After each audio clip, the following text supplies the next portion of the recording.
College football truly never sleeps, and we know that because I am in the middle of a move, and yet here I am still providing you nonstop content. Welcome on into the Overtime Drive. He's Dave Shumate. I'm Cole Thompson. It's a Mailbag Thursday. What questions do you have around the favorite conference? What questions do you have about certain position battles? And simply put, what do you want to know more about me and Dave? Make sure real quickly that you like this video, hit the ring notification if you haven't already, subscribe to the channel because we talk college football every single day. Download the podcast version of the show, wherever you get your podcast listening systems. Follow us on the socials. Link is in the description. Follow Dave at Mach 10 Sports, me at Mr. Cole Thompson, and check out all of our great work found at secunfiltered.com. And of course, as always, this show is fueled by FanDuel. Visit FanDuel.com/SECU to join today and get started with $150 in bonus bets when you win your first $5 bet. So really simple. Lay down $5, win that bet. If you win it, you get $150 in bonus bets. What's not to love? Dave's already won money. I've already won money. You need to win money by visiting FanDuel.com/SECU.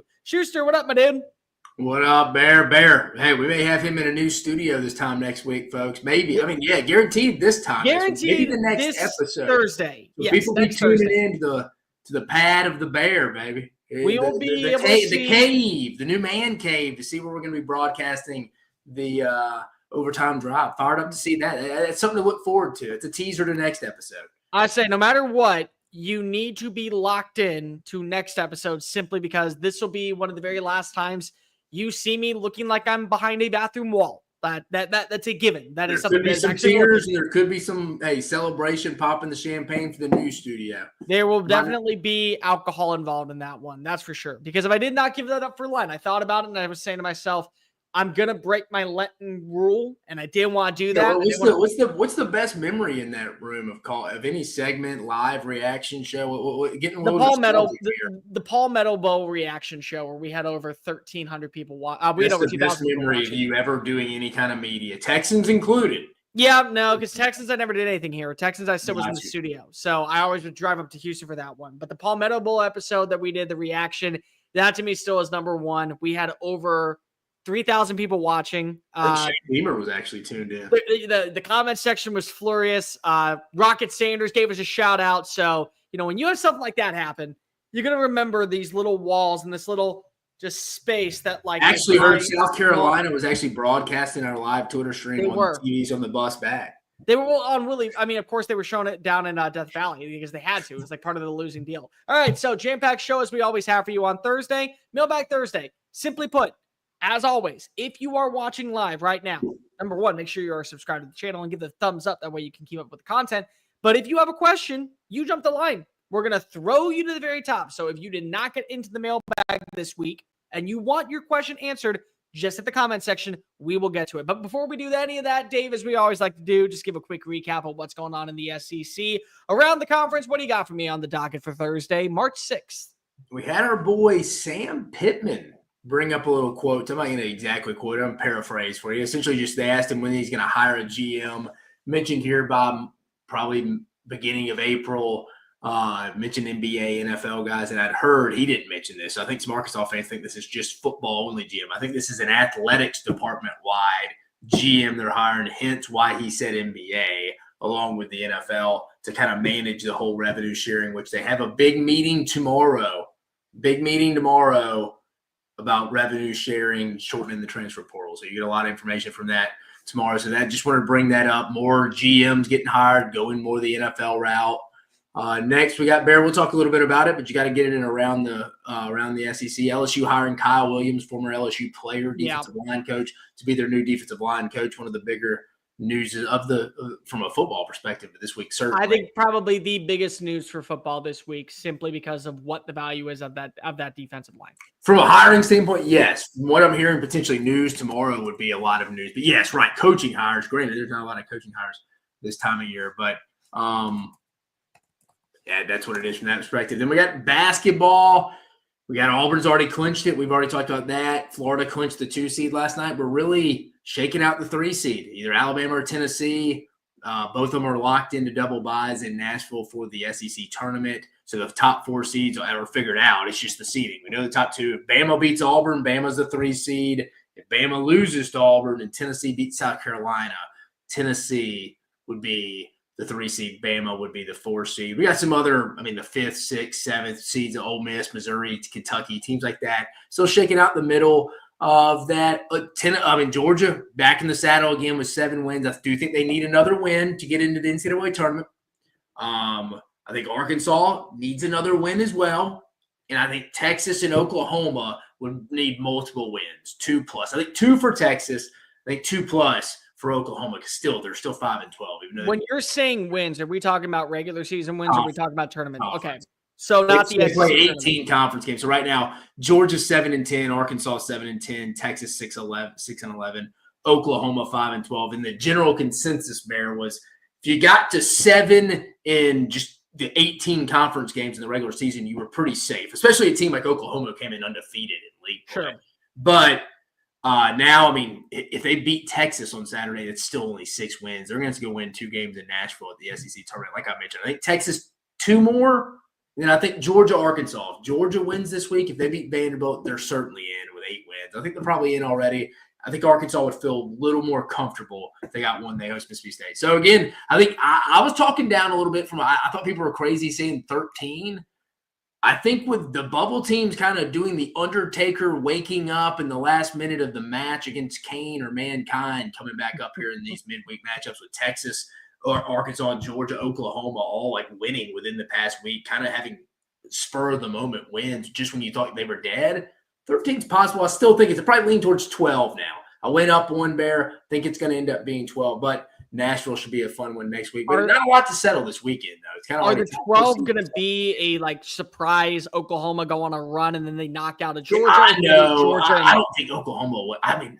No, I don't think it'll be Oklahoma, Bear. I think it's going to be Georgia, Arkansas. Dude, you could coin flip Texas for me. I think Texas beats Oklahoma at home Saturday.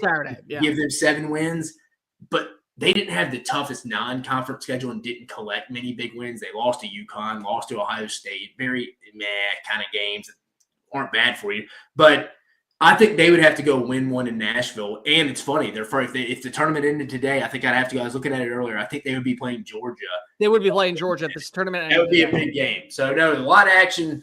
We'll have a lot of bubble games, I think, going into the SEC tournament next year. A lot of the top stuff shaking out. Like I mentioned, Bama, Tennessee fighting for that 3rd spot.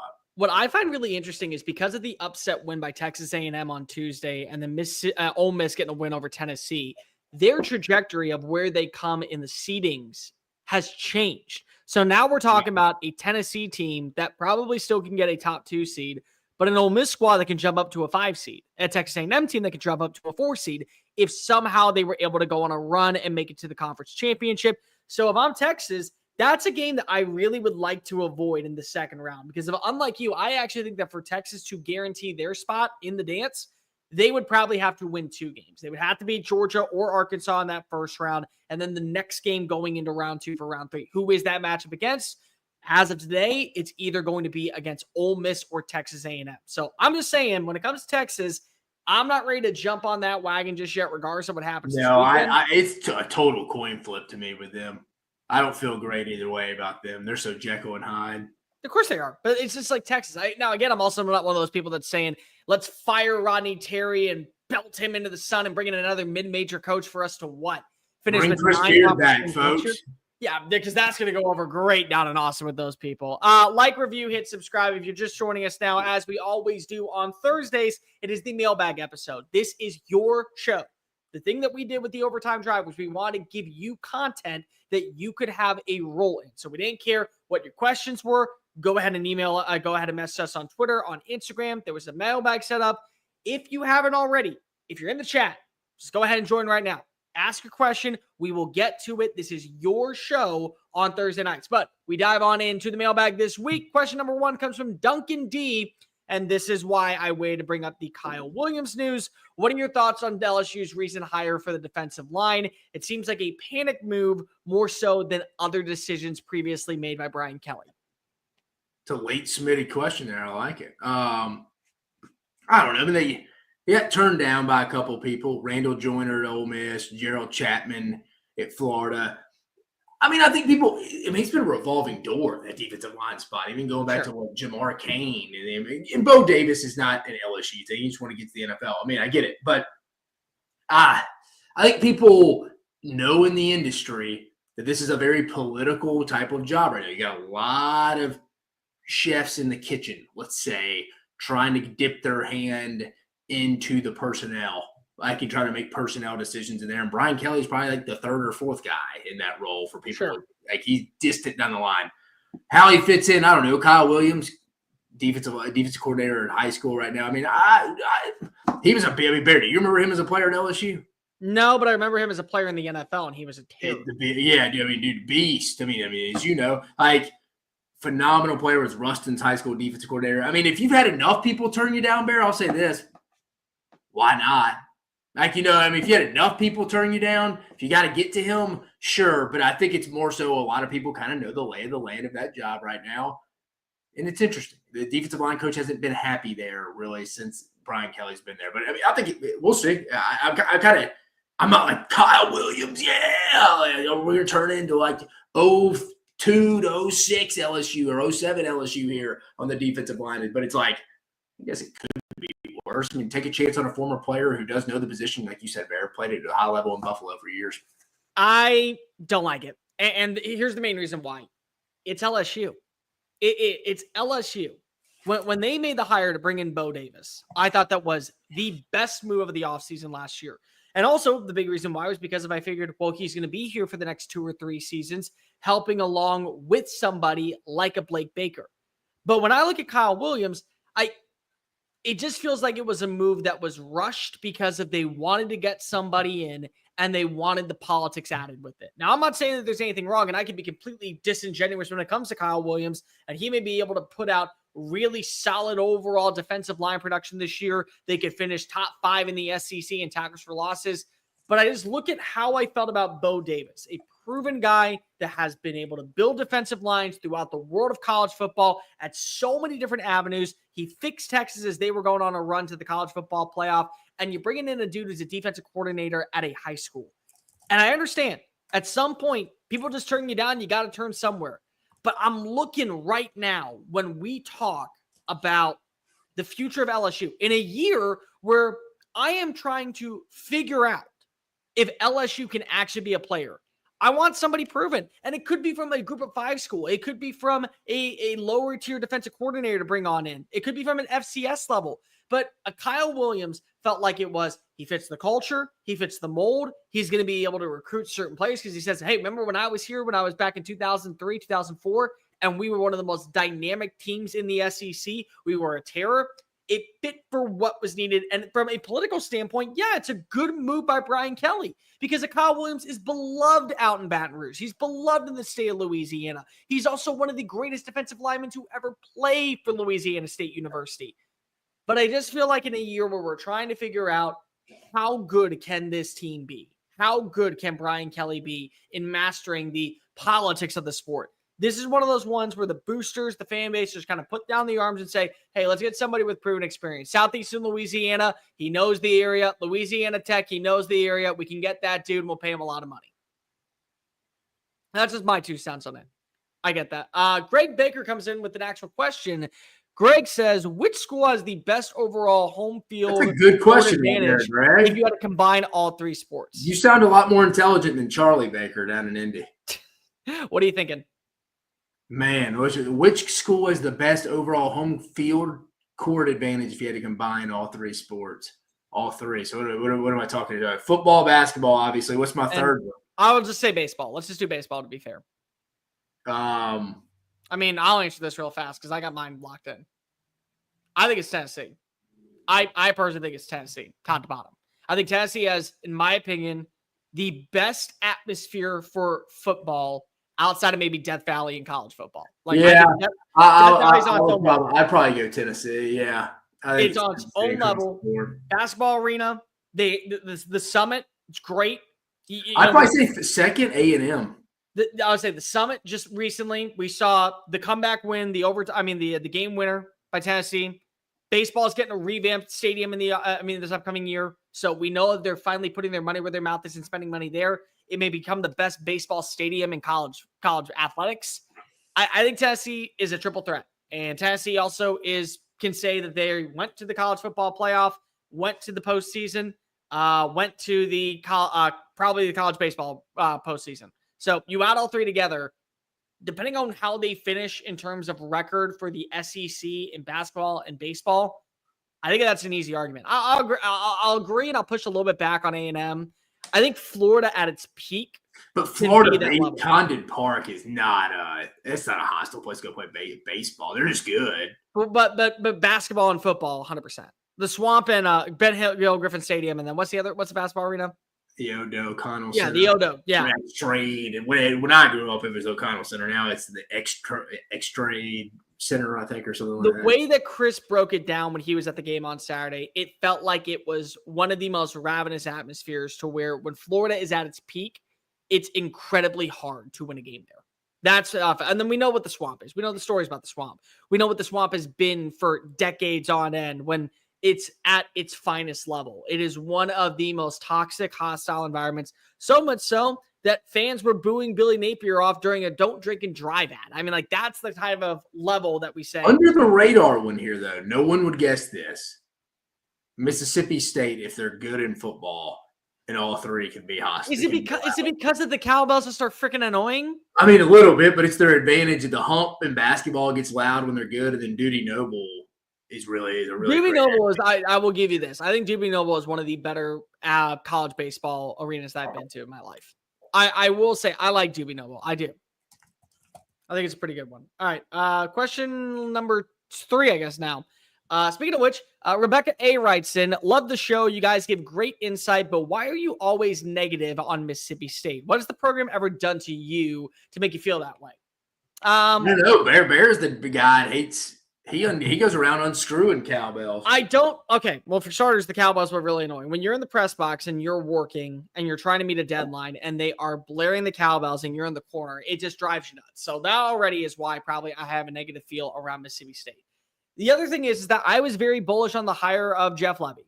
Like, if we're just being completely transparent, and this is what the mailbag is for, I was in the camp of I want John Summerall. One thing that I appreciate about the Dan Mullen era was Mullen was punching out defensive talent. And the thing that I can appreciate about a guy like John Summerall, he would bring in the right offensive mind to be able to recreate that Mullen-esque style offense, the one that we saw get to be ranked number 1 in the first ever college football playoff poll, the one that had stability at quarterback, the one that had a solid run game, the one that had decent play on the offensive line, but they were built defensively in the trenches. They had stellar linebacker play in Bernard McKinney. They had great defensive tackles like Fletcher Cox and Jeffrey Simmons. They had stellar defensive back play in Jonathan Abram and then in Darius Slay and a couple of other ones. And I just felt like that a guy like Summerall, who is proven at the G5 level, not only can he win consistently in recruiting and when it comes to playing against high caliber teams, back-to-back Sun Belt title, that should have been the move. And it felt like no, because of Jeff Lebby's an offensive-minded dude, and we want to keep offense in the flow. You hired the AD from Oklahoma. And you also hired the AD from Oklahoma and Selman. It felt like, okay, cool, easy fix. We'll just go there. It's a dude that we know has the ability. And so I just underwhelmed with the hire. I didn't think that it was time to be able to bring in Jeff Lebby as a head coach last offseason. And because I think you saw the fruits you're living. Like, my own opinion is, I don't think John Summerall loses to a Toledo. I don't think that a John Summerall-led team loses that game. They probably lose to Arizona State. But what was so funny is, I remember watching that game at 1:30 in the morning and saying, there's more life out in Tempe, Arizona in week 2 against a Power 4 program than there was in the matchup against Toledo. And I understand you didn't have Blake Shapen for that game. It doesn't matter. Van Buren was the furthest from their problems. That's the thing. It's like, it wasn't Van Buren's fault. It wasn't. It was terrible on the offensive line. It was the defense is being a disaster. Worst personnel I can remember in 20 years at Mississippi State. And for people being like, what? It's Mississippi State. I mean, no, Mississippi State's had dudes on it. They didn't have the greatest teams, but they've had dudes at all 3 levels before. No, I mean, I don't hate Mississippi. I'm with you. I would have preferred to go John Summerall. Now you'll never get him. Like, you're too far down the ladder now, so you had your chance.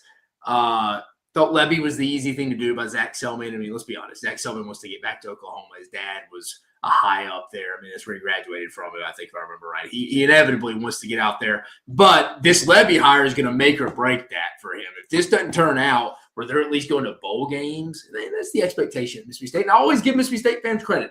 They understand their role, I feel like, a little bit in the SEC. Ole Miss fans, a little bit Okay, a little higher expectations than what the resume shows they've done. Mississippi State would be fired up if they won 6 to 8 games a year and beat Ole Miss every now and then. But no, again, my grandpa played football at Mississippi State. I don't have an issue with Mississippi State. I think it's as tough as a job as it's ever been now. So you got to make the right hire. And I thought Levy, I'm with you, Cole, was a little bit of the easy thing to do.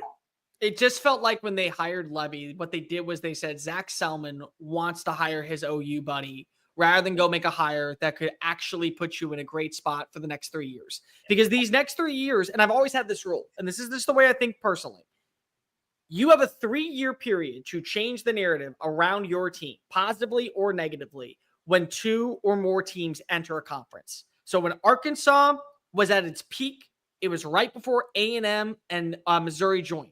And then the Bobby thing happened, and they became one of the bottom dwellers in the SEC. And you had those 2 little years of Vanderbilt doing something where they went 9-4, and then they became the bottom dwellers of the SEC.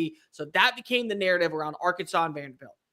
You have an opportunity, if you're Mississippi State, to go from being a 5-7 Zach Arnett team that you never had buy-in from because he changed everything behind closed doors into being one of the more explosive offenses in college football. To be a team that we could at least say, hey, 8 wins is plausible. Hey, being 4-4 in conference play is plausible. And I just don't buy that with Jeff Levy. When I buy it with John Summerall, who had opportunities to interview elsewhere this past offseason, decided to stick it out in Tulane because, to be completely transparent, Tulane has a better shot of going to a college football playoff right now than Kentucky does, than Mississippi State does, than a lot of teams in the ACC do. So why would you leave that opportunity until the right one comes along? The right one could have came along last year, and unfortunately, it didn't. I know I'm fired up, and I know that I sound like a hater around Mississippi State. You hate Mississippi State. I don't hate any team in the conference. I don't. What I hate is when there's an opportunity for you, clear as day, to make the right hire, and it just felt like you went with the safer one because the AD is buddy-buddy with it. You won't catch this guy dead to start with Mississippi, folks.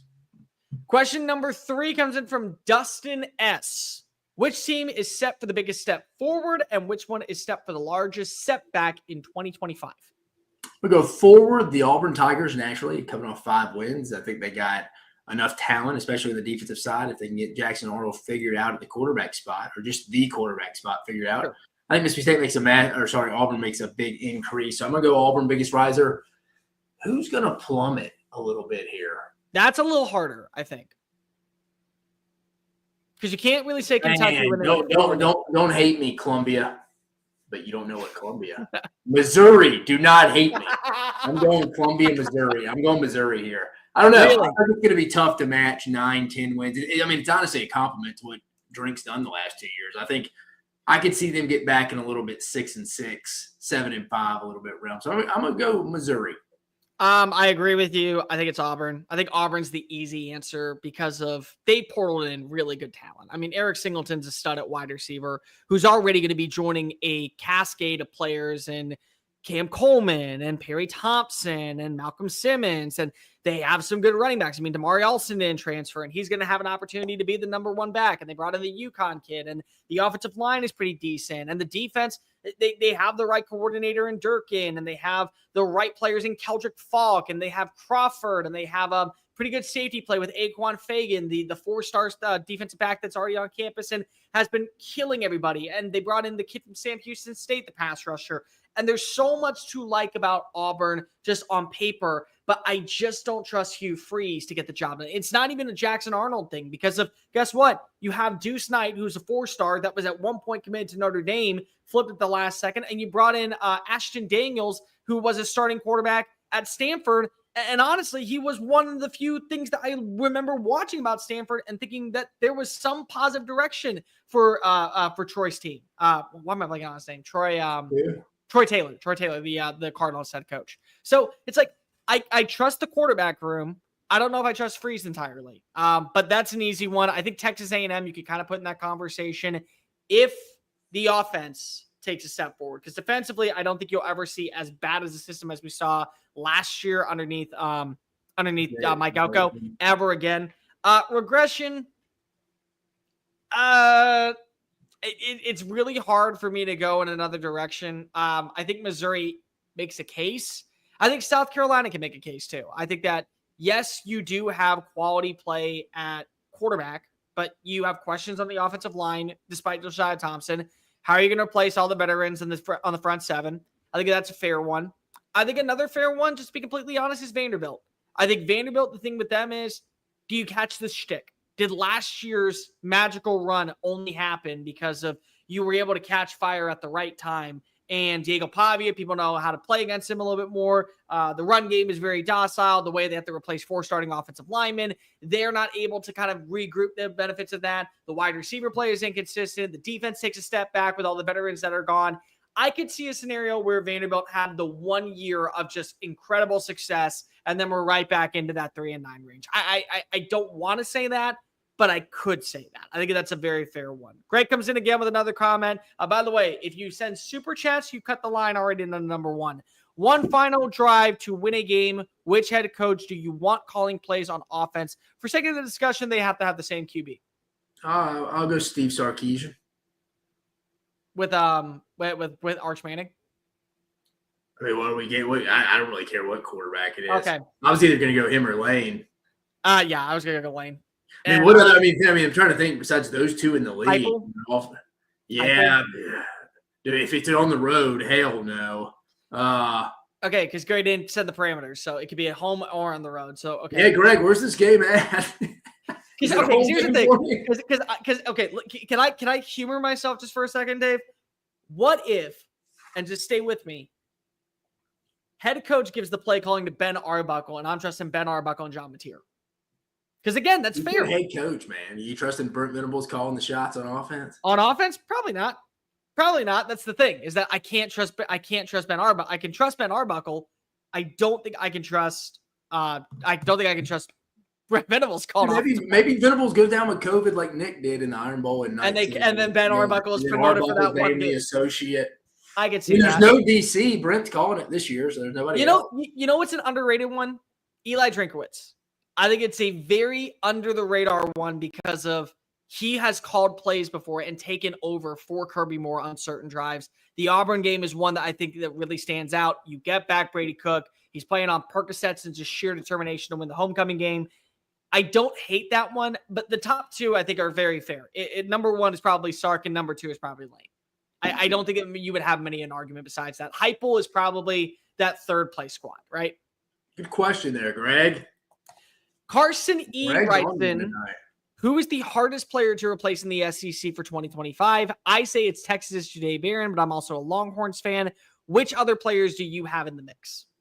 Call me crazy. Call me crazy. I've been saying it all offseason.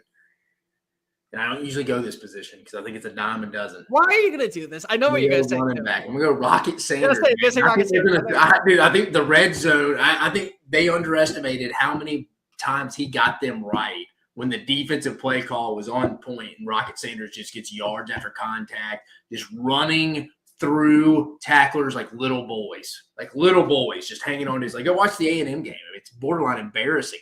But we saw it in the Citrus Bowl, or the Cheez-It Bowl, right? Yeah. I mean, they scored 3 points in 4 red zone trips when he wasn't there. Again, they have all offseason to get it right. I don't think it'll be that bad, but I do think they're going to miss him this year more than they probably realize. Especially because that was healthy. I mean, that looked like what, Bear? 2022 Rocket Sanders. That was the closest thing we saw to 2022 Rocket Sanders, where they had a 9-4 season. Like, he didn't get 1,000 yards, but it was really, really close. I'll go to a different pathway because I really want to go with Kyle Kennard, but I think that eventually you will see Dylan Stewart or Colin Simmons step on up. I think Walter Nolan's going to be pretty irreplaceable down in Ole Miss. He was such a dynamic anchor because of how he added the combination of size, footwork, finesse, and power to win in both run defense and in pass rushing sets. He was the number 1 defensive lineman in the country. Not in the SEC, in the country, in quarterback pressures and quarterback hits. This was the number 2 run defense in the country that allowed less than 90 yards a game because of what he provided. And did he have help with J.J. Pegues and with Jared Ivey and with Prince and Manley Allen? Yeah, he did. But this was a guy that you would see double teams come his way. Yeah, those dudes don't grow on trees. I mean, there wasn't even anybody in his realm this year for the transfer portal at the defensive tackle spot. And like, that's the thing is like Ole Miss, they may have added in some players in the portal, and I like some of the names. Honestly, I think Caden Lee can replace the production of a Trey Harris down in Knoxville. I think that's possible. I think Jackson Dart, as much as I love him to death, he's on that short list. But I think Austin Simmons, if he now not playing in baseball this year, I think he can get caught up to speed. No, I like the Walter Nolan. You're right, because I mean, interior defensive linemen do not grow on trees. And you talk to a lot of quarterbacks. Most of those dudes will tell you, quarterbacks, they would rather face an elite edge rusher than an elite interior pass rusher, because the edge rusher, you can chip a tight end, you can move a running back to help, you can step up in the pocket. If your center or guard just getting pushed back into your lap, there really ain't much you can do about it. Like, it makes you uncomfortable. You don't want those guys stepping on your feet. So those guys don't grow. That's why, dude, we probably won't see a lot of Walter Nolan type dudes get in the portal, because you know what, Mayor? Those guys get paid for retention. Yeah, well, they're not going anywhere. They're sticking by 100%. And the best part, I think, about a guy like Walter Nolan is everyone knew what type of talent he was coming out of Powell, Tennessee. I mean, he's the number 1 defensive recruit in the country in 2022. But it took a guy like Pete Golding to get the best version out of him, which I think also speaks volumes that Ole Miss has the right defensive coordinator. I know that he wasn't really well liked at the end of his Alabama tenure, but that doesn't mean he's a bad defensive coordinator in the slightest. One more, and then I'm going to pay some bills real fast.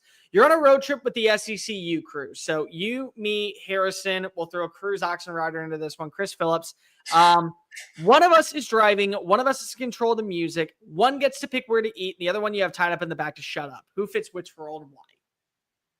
All right. So who is it? You, me, Chris, Harrison, and Cruz? You can throw the Cruz in. You can throw Dimitri in if you want to. We can throw. One is driving. One is in control of the music. One gets to pick where to eat. And one you have tied up in the back seat. So you just shut them up. And we'll throw one in and sleeping the entire trip. One is dry. Who would be the best driver at it? I feel like I'm telling you right now, I'm out on driving. I'm not driving. You're not a good driver, Bear? No, it's not that I'm not a good driver. I have road rage. Like, there's a clip that's viral right now. We'll talk about it. Josh Pate. Love him to death. I do. He's a good friend. Talking about driving in the left lane. My giant pet peeve is people that don't use their directionals and drive in the left lane under the speed limit. I lose my mind. And if we were ever in a small town trying to get to a stadium, get to Columbia, South Carolina, to Willie B, we're driving through backwoods, and I'm behind somebody that's not going the speed limit, you watch the devil come out of me. I'm not driving. Not in charge of driving. I'm going to go, man. One is driving. I'll put myself in the back to shut up. I'll go, Bear, you're driving. Just because you want me driving? Yeah, just because you said you did. Just because you said you didn't want to. You're an We're going to have Cruz sitting right next to you in control of the music. You and him sitting side by side, brothers in arms. Then I'm going to let Chris pick where to eat, because he's been to a lot of different college towns, so he would know best. And he usually puts it on the vlog. And then is Harrison sleeping? Yeah, Harrison. If it's not baseball season, he's asleep. He's hibernating like a bear. But if this trip's like right now, no, Harrison's up. He's crunching the numbers, spin rate, everything, man. Runners in scoring position. But if this is in the fall basketball season, he may be napping a little bit. So we'll put him to sleep. So, as you know, when you were in a fraternity, you had pledges. Harrison in football season is the pledge. He's driving the car. I want him in control of the wheel, 10-2. I'll pay for his gas. Dude, you're 10-2, baby. No, he's at 10-2. I'm not driving. I'm not behind a wheel. I'm going to kill us. You're an experienced driver. You've driven in Houston traffic. I trust you. And I want to die every single day. I'm screaming my head off. You did the baton death march of traffic. I know what it is, and you don't want to see that side of me. I've never let that side out around you guys, and you don't need to now. Concrete jungle you navigated. I mean, it's. I'm gonna have you sleeping. I think that you're gonna be passed out. I just don't think that you want to deal with us. I think that you're gonna be like, you're trying to catch up on your Z's because Rhett is going through his teething period. So it's like, there you go. So you're sleeping. I'm gonna agree with you. I think Chris, because of the locations that he's been, is gonna have full control of the Ox Court. I mean, of the destinations where we go eat. I think that's fair. I'm gonna let Cruz control the music, because Cruz actually does have a decent taste in music. He knows everywhere from house to old school rock. He knows everything from old school country, new country, good 90s music. He actually has, I think, a good playlist. Like, he would be able to control us and make us have a good road trip vibes for most of it. And I'll just sit back and shut up tight in the back seat, because who wants to hear my voice for like 6 hours? Honestly, does anybody? I know that you don't want to hear my voice for 6 hours. Bear, I'd love to. Double D writes in, are y'all planning to come to Austin during next football season? Yes, we are. We don't know what trip yet. There are multiple games that were circled. We will be going to Red River. That is on the docket. That's just a done deal. There's already announced it tonight, baby. But we already declared it. Like we already said last year, it's like we're not going year 1, but in year 2, we will make a trip down to Austin. Dude, Texas's home schedule next year is not great. I mean, I'm looking at it right now. I mean, Texas fans, it's calling a spade a spade. I mean, San Jose State, UTEP, Sam Houston, Vanderbilt at home. Dude, dude, listen to this, folks. Again, we're not getting close. We're not close to football season yet, so I don't think it's hit people. Texas's first home conference game, like at DKR, November 1st. Is it really? Dude, yes. They go at Florida to open up conference play, Oklahoma, where they're the home team this year, at Kentucky, at Mississippi State, Vanderbilt at home, then at Georgia, Arkansas at home, and A&M at home. Dude, A&M's like the only good home game. All right, I'll go that one. God, Texas fans are getting season tickets. They canceled the spring game. That's the home schedule you lay out there, getting screwed, man. Chris Del Conte comes out and says a raising ticket cost. I see that. It's a terrible lineup at a big music festival.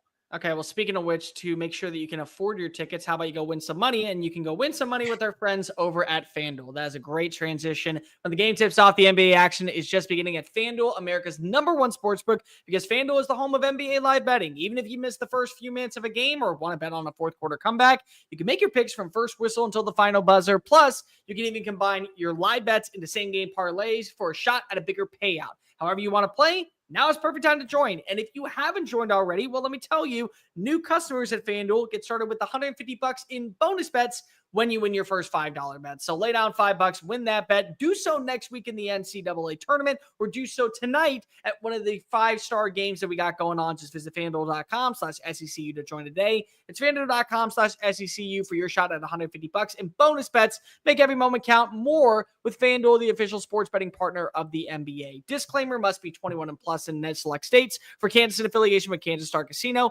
18 plus in DC. First online real wager money only. $5 first deposit is required. Bonus issue with non-withdrawable bets, which expire 7 days after receipt. Restrictions apply. See terms at sportsbook.fanduel.com. Gambling problem? Call 1-800-GAMBLER or visit fanduel.com/RG. Call 1-888-789-7777 or visit ccpg.org/chat in Connecticut or visit MD Gambling Help in Maryland. Hope is here. Visit gamblinghelplinema.org or call 800-327-5050 for support in Massachusetts, or call 1-877-8-HOPE-NY or text HOPE-NY in New York. All right, I paid some bills. Now on to question number 6.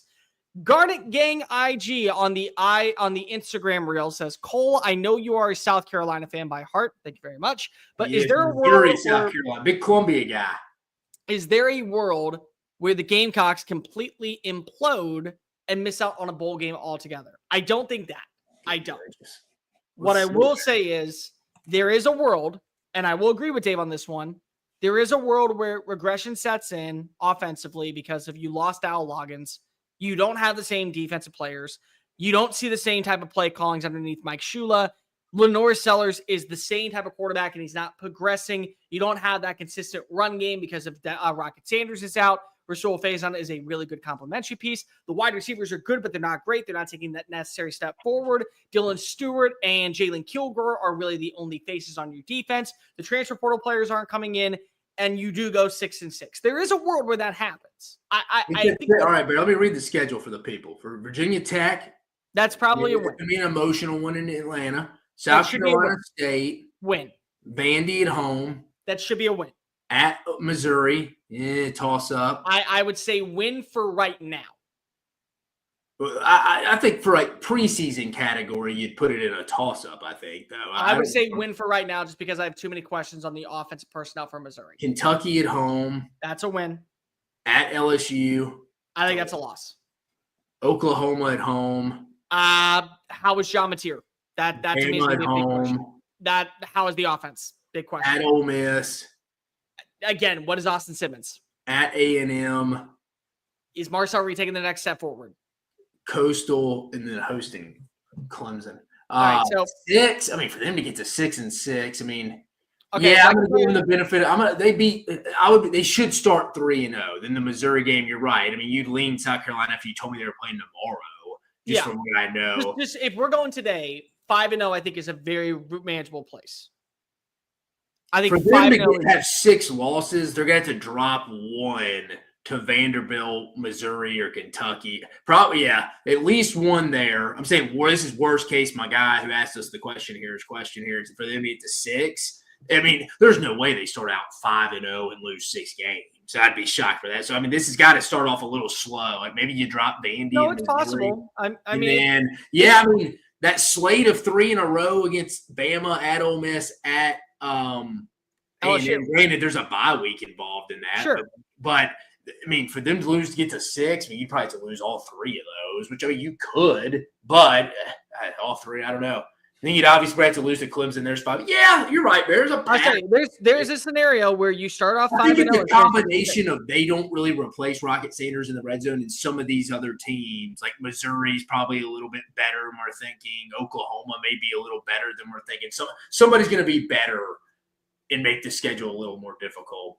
Gun to head, I would say South Carolina, if the offense underneath Mike Shula takes that next step forward that Dow Loggins was putting in place, they're a 9-3 team again. That the gun to head, that's what I think right now. But that's also asking a lot for all these transfer portal players to come on in. That's asking a lot for Michael Smith to step on up as the new tight end number 1 and Jordan Dingle to be a quality player. It's asking a lot of Rasul Faison to come from the Mountain West to the SEC. It's asking a lot for Gabriel Brownlow-Denny. Healthy. I mean, let's be honest. 2024 was like an anomaly for that. That's more of an exception than the rule. But I would say right now, 9-3 is the ceiling. Maybe even 10-2. I would be so far to say, depending on what happens for Clemson. I think the floor is 6. I think if you couldn't win 10 this year, I don't think with as much as you lost on defense, you're going to go be better on defense. But I'm a South Carolina fan at heart, so I'm going to show a little bit of bias towards them. Just a little bit. I'm going to say 10-2. I'm going to say ceiling 9-3. I'm going to go floor 6-6. I think floor is 6-6. I don't think that you're going to drop a game to Kentucky and Vanderbilt. I don't think that you're going to lose to like a Coastal or like a Virginia Tech. But you could lose on the road to A&M. You could lose on the road to Ole Miss. You could easily lose on the road to LSU. I think that's actually very possible. Healing is free says people are sleeping on Oklahoma with John Mateer. Bill Belichick rated him as the top transfer portal player and offered him everything to go to UNC. So I agree. There is a question about that. Let's just jump to it from Mark D. The more I'm hearing things out of Norman, I'm excited for this season. But what do you think is the ceiling and the floor for Oklahoma in 2025? Dave, I'll let you take this one first. Floor, ceiling for the Sooners? Yep. I got to pull up the old schedule for the Sooners so I can really give a real Week 2's a big one. It's Michigan coming to town.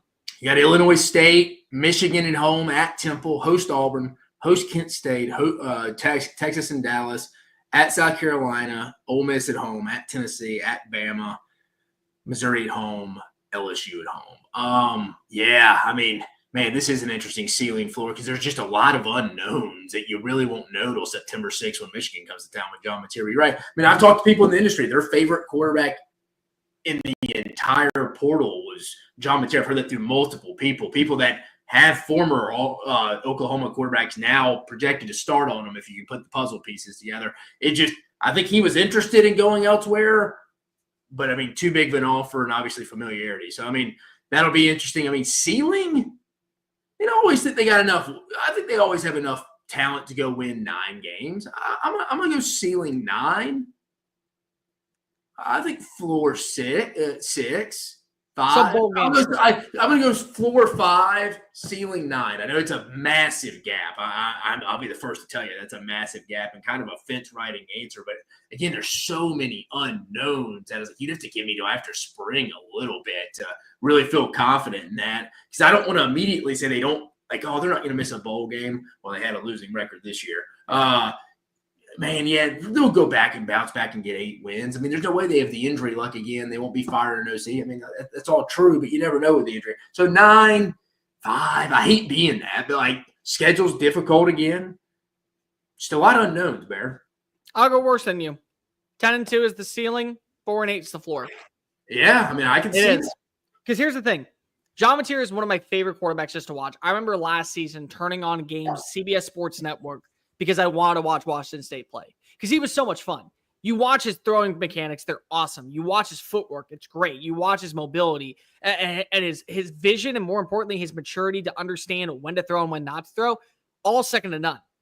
But he goes out one game. All right, well, that can be already chalked up as a loss if you don't get progression from Michael Hawkins Jr. And the thing I want to hear coming out of camp is, hey, John Mateer looks great, but we really like what Michael Hawkins is doing. We like the progression we have seen from last year to this year. He is miles ahead. Can your run game still be stable? Because the thing about a Ben Arbuckle offense that's so prevalent, they love to run the football. They'll air it out. They'll uncork one 25 yards down the field, but they want to run it. They want to be a physical ground game. Do you feel like that your running back room is good enough with Gavin Sawchuk back, with Taylor Tatum back?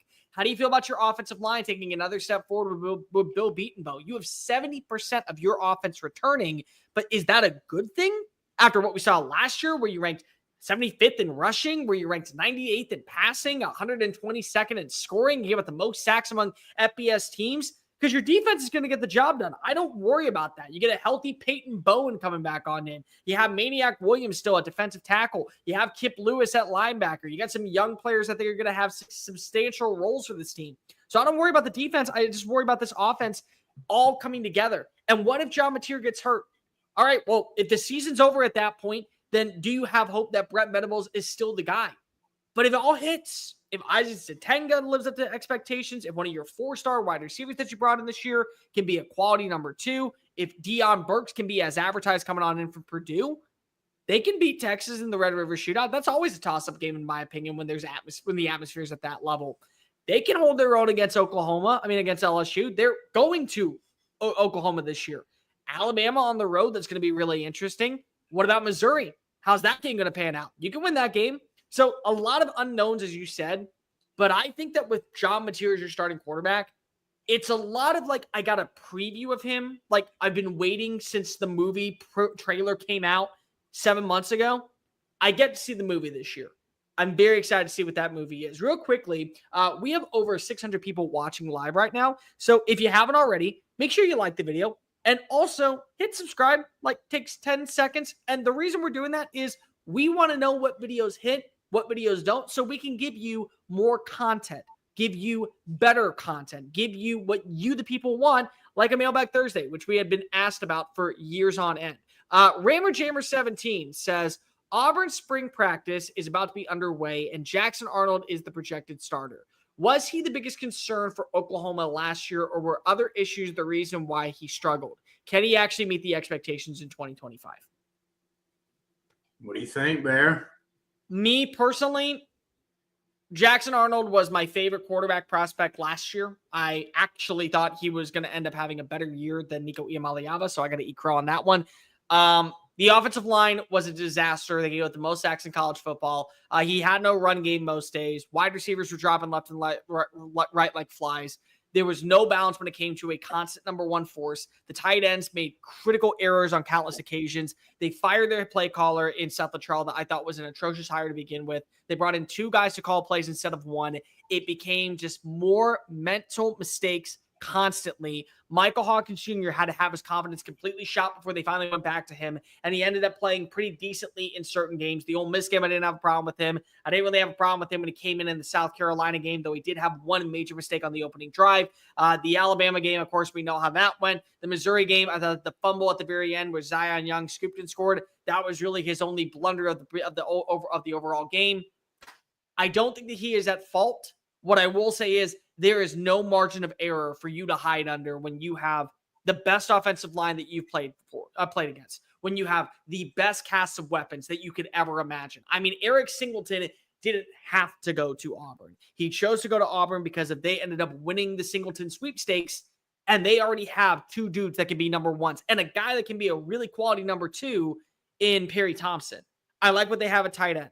I like what they have in the play calling. I like what they have in the run game. I think that you got to get him more mobile because we saw at times last year, Alabama game specifically, you let him get in the open space. He is not afraid to tuck and run and pick up those yards. I think it's a good fit for the offensive personnel.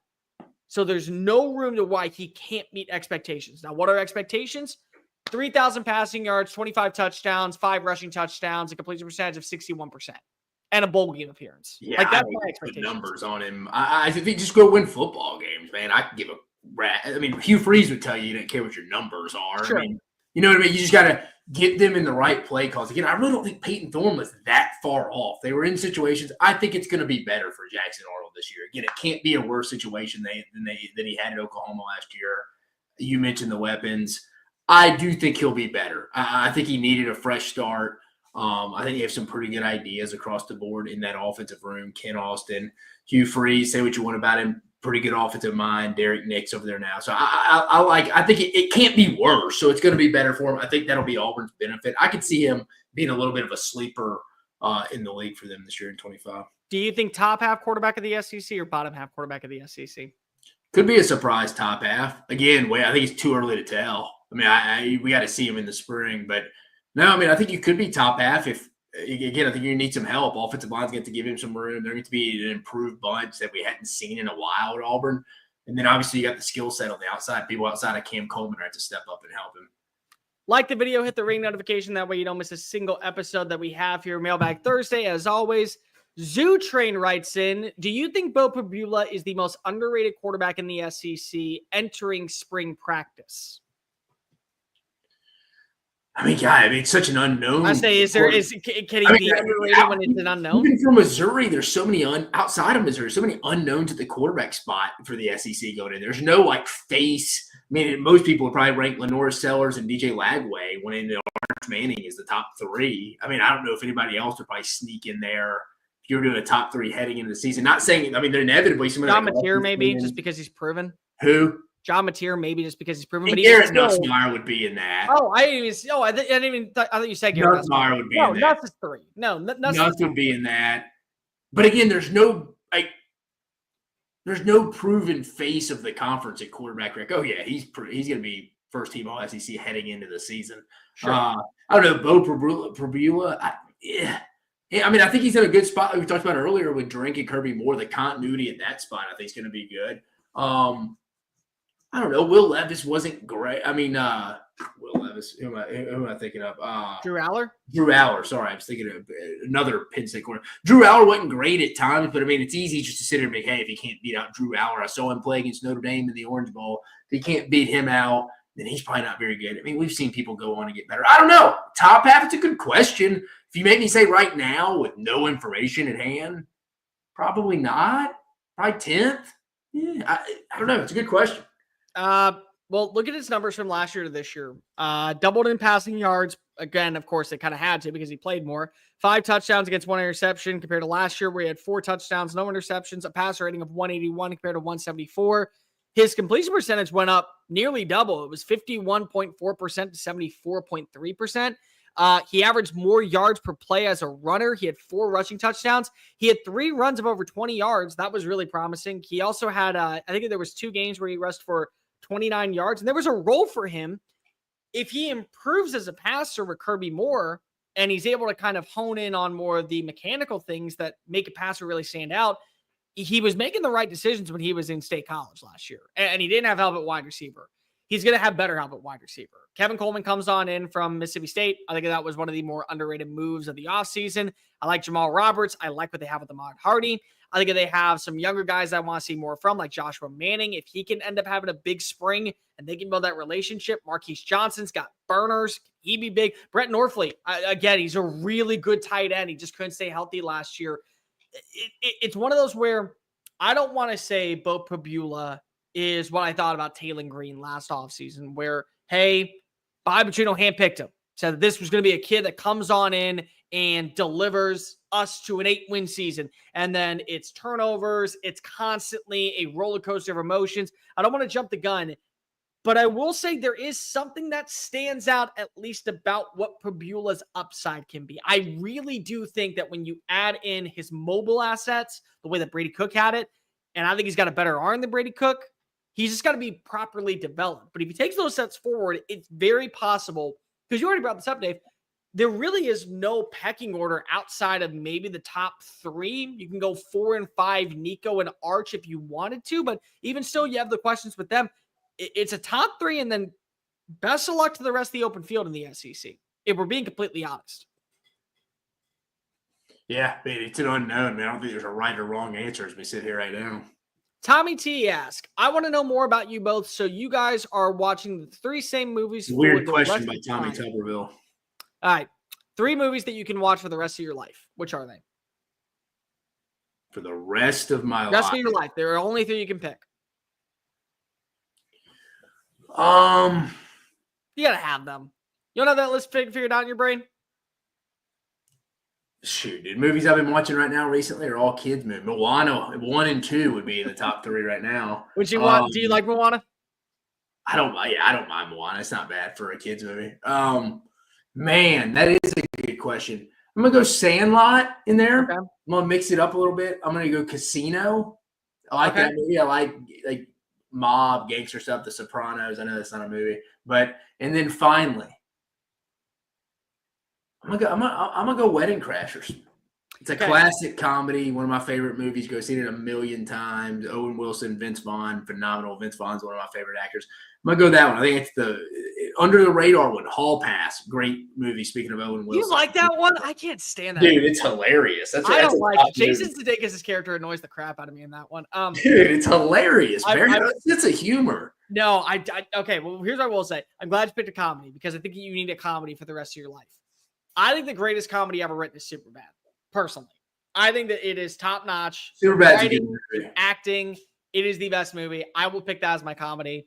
I do agree a sports movie, just always have around. My favorite's Major League, but I would go with Moneyball, actually. Something about the process of how the 2003 Oakland A's, even though it's complete BS because of what they had returning, like they had Miguel Tejada and Eric Chavez, and they had Tim Hudson still on the mound. I think that the acting in that movie is phenomenal, from Brad Pitt to Jonah Hill to Philip Seymour Hoffman as the manager, Art Howe. It was young Chris Pratt.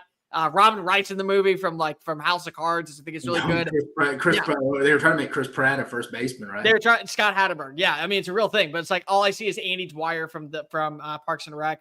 And then my personal favorite movie of all time that I just can never get tired of watching. Whenever it's on television, I drop everything. It's Back to the Future. So any single time that Back to the Future is on my television, Saving Private Ryan. It's always a classic.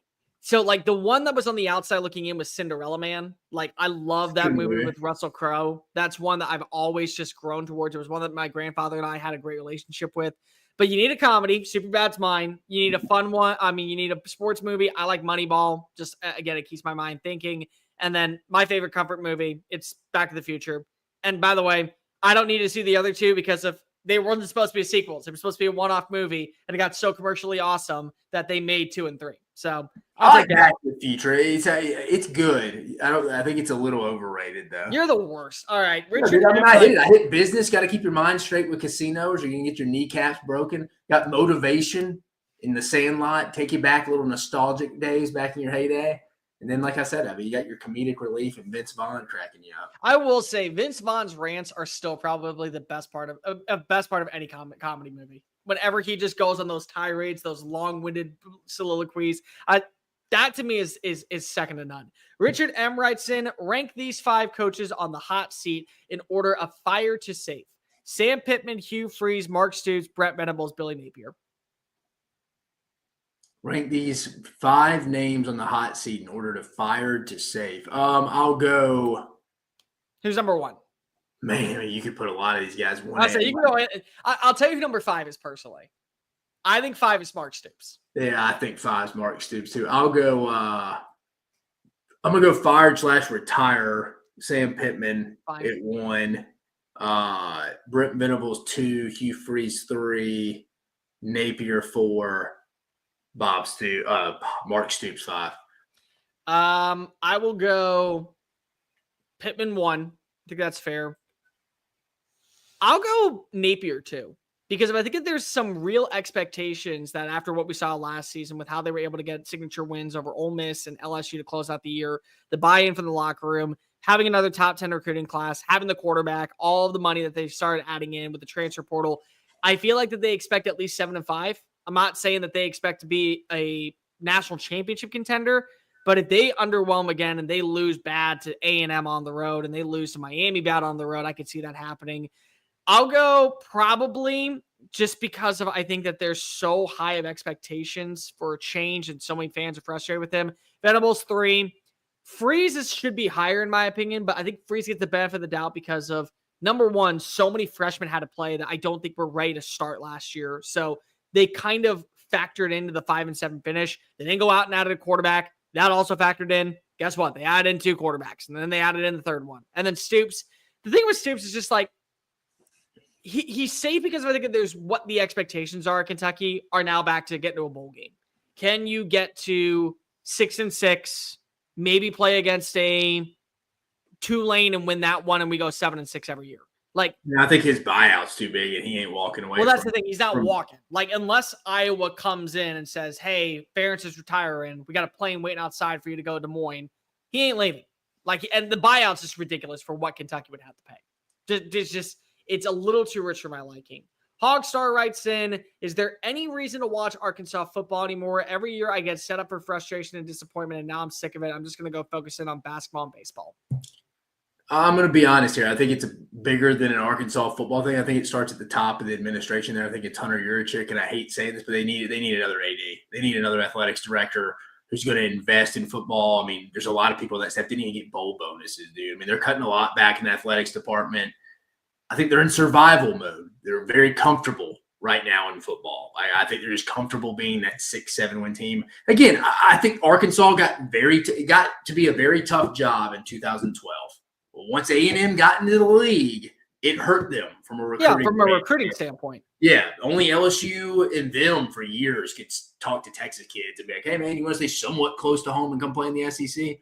It's us. Like, now you can't say that. You haven't been able to say that since 2012. So they need to figure out a way. They have the money, but I think Hunter Yurachek's leaning. He's getting a lot of pressure from the big money people to go invest a ton of that in basketball, and that's the reason why it is. I mean, he messed up the Chris Beard hire too because he wouldn't give him an extra year on a contract. So I mean, you can have that right now. Again, though, I don't think there's a lot of pressure. It's weird. It's weird that the administration doesn't have a lot of pressure on football. I think Sam Pittman's a little comfortable. Fans are kind of at a point, like you ask any Arkansas fans, Bear, like, what's your real football expectation? And a lot of them can't define it. It's kind of just like, I don't know, like what it is, because they haven't seen a lot of like 9-10 wins in this new era of college football. No, I don't think you should give up on Arkansas football, man. I mean, I think it's a proud traditional program. It's just in a weird spot where you got to go spend money to make money. They have the lowest paid support staff in the league. They're 16th out of 16. Like, you got to pay good people to get there. I think that's where it starts. It starts with the admin. Again, I was always told administrations win championships, not coaches. Yeah, I would say stop watching. Here's the reason why. You stop watching, they actually start giving a crap. Like that's my thought process is eventually, if you really care about football, if you want to make football a priority for your school, for your administration, stop watching the games. Watch how bad attendance is. Watch how bad. Not watch my team, even if they're bad. I don't know. I couldn't either, but I'm just saying to stop watching. If you stop watching, change will have to happen. If you say we want to be viewed as a legit force in the SEC, and we're not even saying to the level of Alabama or LSU. I mean, it ain't gonna be a 4. I think they can get like a consistent 8-9. Can they be the Ole Miss of the 2020? They have more money than Ole Miss. They just get it together and allocate it properly. Can they be the Ole Miss that every 3 or 4 years they are built right now to be in that conversation of 2025? Like I mean, just be in that 9-win conversation. That's all I'm asking for. You guys are way off on OU, not factoring the how low we were due to injuries. We won 6 games with no offense. 25 offenses loaded for Bear. 10-2 to 6-6. I said the ceiling was 10-2. I mean, I absolutely think that this could be a 10-win team. Yeah, I mean, it was a pretty big gap. I mean, honestly, John Mateer is probably, for my money, the 4th-ranked quarterback in the SEC. Like, if I'm being completely real, I'd probably have him above Nico. I'd have him above Arch Manning right now. I think that he is probably the 4th-ranked quarterback. It comes down to 2 things: offensive line and wide receivers. Do you have anybody else outside of Deion Burks that you truly trust? And do you feel good about the direction that you're in, where Michael Fasusi maybe doesn't have to start week 1? And if he doesn't have to start week 1, cool. I'm all for it. I have no issue with it. Let's get through a few more before we got to get on out of here. Thoughts on the college football updates. Make the transfer portal window a one-time thing after spring practice. Allow your rosters to be built on the idea that you have who is currently around. Then before the spring game happens, those who decide to enter the portal must leave the team. Do you agree or disagree? Hey, that's what's coming out tomorrow, Jeff. Like, that's what if you weren't listening at the beginning, sorry, brother. I think there's going to be a big announcement tomorrow with that, like shortening the transfer portal window and stuff. I think it needs to be. Nobody needs a month to figure out where they're going. Give them a week. You know what's happening. 10 days is fine, too. I think that's what most people want. It's like 10 days, a week, plenty of time. But a one-time transfer portal, not 2 windows? You can't – I think people forget about this when they say a one-time. Unfortunately, right now, we're contradicting ourselves in college athletics. We're still playing in this – pretending according to this amateur window, but in reality, we're playing like a professional kind of level now. They do have to enroll in classes still. And again, these academic people's nightmares getting these kids enrolled last minute. So you still have 2 periods. You got to get these kids enrolled. One time can be a little tough. And again, you say one time, do you really want kids? Because this would be, you want some kids who know they're transferring to sit around and be around your locker room and be a negative influence for like potentially 3 to 4 months of a semester just to finish it out. Like, I ain't working out here. I don't know. I used to be with that. I used to be one. I don't know. I think it's tough, but I'm down for a week. We'll find out tomorrow. I disagree with the timing. I don't think that it should be after spring portal. I don't. I think it should be before the start of this new school year. But I do agree it should be a 1 week period. That's my. You're talking about headed like a December or January. Yeah, I'm saying that should be it. Yeah, I agree. One transfer portal period. The spring's weird. No, to my point, spring. I'm not for the spring being the time because think about it. Those dudes would be they'd have to roll in spring and sit on your campus just BSing around for 4 or 5 months, and that's dangerous for some teams. It is. Like, no coaches would want that. I think you keep it in the December, January kind of window there before the spring semester starts. But I don't think there should ever be that. I just think personally it should be. You are locked into this season. It's like a signed contract. You are locked into this year from this time that we start spring practice all the way until the end of the 2025 season. That's it. If you want to transfer. There's no hard feelings here. But do it in December and January because we're trying to build our roster right now. And there's so many teams that we're going to see in the next several weeks. We're already watching it. Multiple defensive linemen, multiple offensive players, multiple running backs have already said, I'm entering the portal from group of 5 schools or lower tier Power 4 programs. We're eventually going to see them go to premier programs in the SEC or in the Big Ten. And those rosters are not going to have to recompensate, and they're not going to be able to. And then a season that we thought could be 8-4, 9-3, now it's going to end up being 3-9, 4-8, maybe even something along the lines of a 5-7 at best. Last one for the night. JK asked us, you and Dave are both Alabama alums. Who is your favorite Bama player of all time and why? Oh, Bear. He hates Bama. He's a Mizzou guy. Yep. Oh, yeah, totally. I hate Bama. Yep. His favorite player. That's our group chat say. Mine, me as a kid growing up, I'm going to go Sean Alexander was my first real, I used to have a 37. That was my first Alabama jersey. It was a 30. I'm born in 1989 for people listening. So I was like in 3rd, 4th grade when Sean Alexander played. But no, that was probably my first and then newest era favorite Bama player, probably Bryce Young. But Sean Alexander is definitely the OG. For me, it was Rolando McClain was the first one that I actually remember. I was a defensive guy, so I loved watching just the way he hit. I thought that the way that he played the game was the way that you want to see linebackers come flying out of the football. I was very sad when he didn't translate to the NFL. Then he went to the Dallas Cowboys. He had a second shot. I got very lucky to meet him a few times. He was always really nice to me. But he just embodied what I envisioned Nick Saban football to be, was just that temper of timing, but knowing how to hit properly. And it's what made Alabama such a dominant force underneath Saban. And it was the type of way that he wanted to see players hit. Like when we talk about the defenses where Saban was losing his mind on the sidelines and they were playing kind of, how he would phrase it, pansy ass, it was because of Rolando McClain set the standard. And I always just loved the way that he would come play football. But my current favorite player of all time, and this is controversial, I understand it, it's Jalen Milroe. I'm not Jalen Milroe, Jalen Hurts. Jalen Hurts. Jalen Milroe. It's Jalen Hurts. It is. And the reason why is because of the story of Jalen Hurts is the ultimate comeback in college football, for my money. It is the ultimate redemption arc. Because I remember when he joined school, when he joined the program, Blake Barnett was expected to start. Everyone got told Blake Burnett would start. Blake Burnett comes out in the USC game. They go Jalen Hurts. Hurts doesn't give up the job. Doesn't give up the job even when they bring in Tua Tagovailoa. Tagovailoa eventually gets the start in the second half against the Georgia team. And everyone thinks at that point, Hurts is done. He's leaving Bama. He's going elsewhere. He's going to transfer. And he stays, and he stays. Well, he had to graduate. He had to stay. But he stayed, and then he said, why do I not have a fair fight? Why does everyone rule me out? And that mentality is, to me, what embodies the people that actually want something and the people that just say they want it. How many people tell us that we suck, we don't do well at our jobs, that when we talk on the internet, we're a joke, we're a laughingstock, we shouldn't be doing this for a living? And then I ask you, okay, well, how about you do it? I'll watch you. I want to see how you would perform. Oh, I don't want to do it. I just want to say that you stink. Well, I have a drive and a passion to say, I want to be better than what is advertised. I want to be better than what I was the day before.